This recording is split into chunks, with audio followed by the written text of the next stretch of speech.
Welcome to Facebook Groups Part 2. So today I'm actually going to be talking about the 3 types of Facebook groups that you can create, along with my suggestions and tips on really what to use each type of group for. And then I'm also going to give you 4 tips to get you the most out of your group.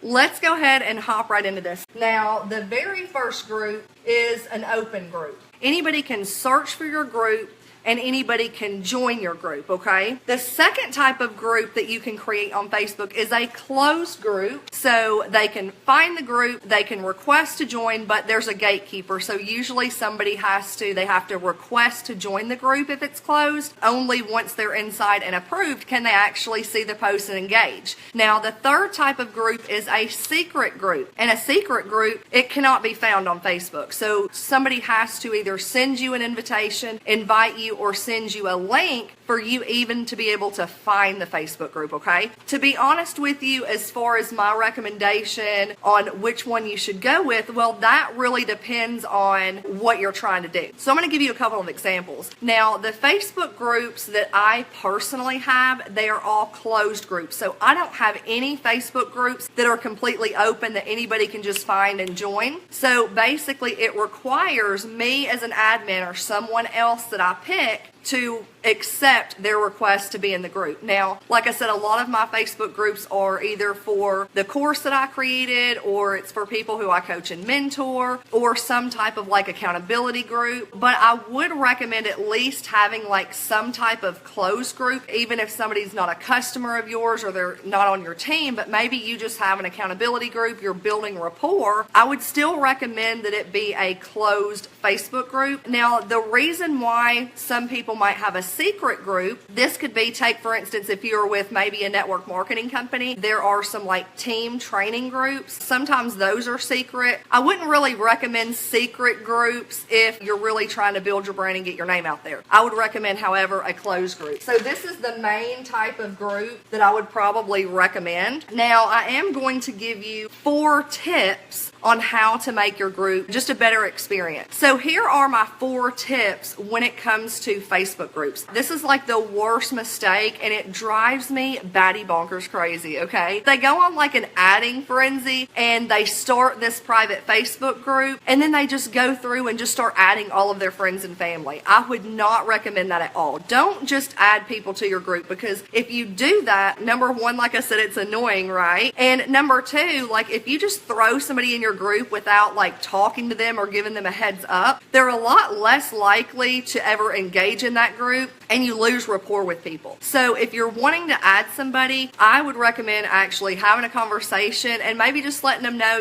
take for instance, if let's say you're in beauty, you've got some type of like makeup group, you could easily just have a conversation with somebody and say, hey, I do have this free Facebook group where I just give tips. So if you want to join, let me know. I'd be happy to add you. People, when you do that, become a lot more receptive and a lot more open and a lot more likely to engage, okay? Tip number 2 is I would recommend having some type of like welcome video that you could pin to the top of the group, just kind of like getting to know your members. You can also maybe have some type of rules set aside. That could also be in your pin post, which actually leads me to my 3rd tip, which is to make sure that you have some type of like group rules. You want to be very specific, okay? So don't ever assume. So let's take, for instance, you have a group and maybe one of your rules is like not just pitching and spamming in the group. You know what I mean? Be specific with that. So if you don't want to allow something to go down, just make sure that it's clearly stated in your rules. You could also put that in the pinned post and have people who join maybe just like comment with their name that they understand those rules. And so my 4th and final tip for Facebook groups is to be